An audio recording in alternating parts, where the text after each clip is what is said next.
एकनाथ मिंदे गटातल्या खासदार ज्योती वाघमारे या स्वतःपुढे डॉक्टर ही पदवी लावतात.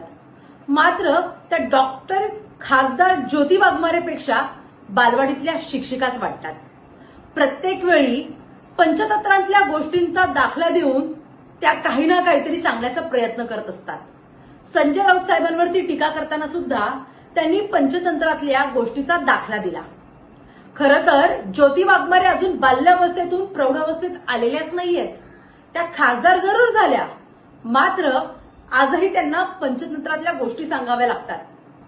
त्यांना छत्रपती शिवाजी महाराजांचा इतिहास, संविधान, डॉक्टर बाबासाहेब आंबेडकर यांचे विचार, महात्मा ज्योतिबा फुले यांचे विचार हे सांगण्याची त्यांना मुळात तसदीच घ्यायची नाहीये.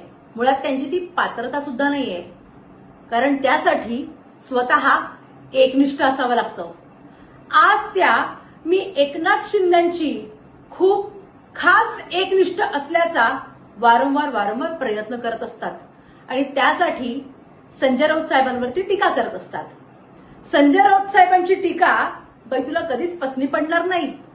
कारण संजय राऊत साहेब जो काही दाखला देतात तो बरोबर वर्मावर घाव बसणारा असतो. टॉलस्टॉय मधला म्हाताऱ्याची गोष्ट मुळात तुला माहीतच नाही. त्यामुळे पंचतंत्रातल्या गोष्टींचा दाखला देऊन वेड्यासारखं काहीतरी बडबडून गेलीस.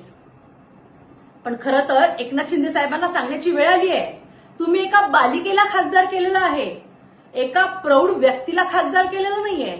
मुळात खासदारकीचं काय काम असतं त्याचा धडा आणि त्याची शिकवण एकनाथ शिंदे साहेबांनी या ज्योती वाघमारेला देण्याची गरज आहे.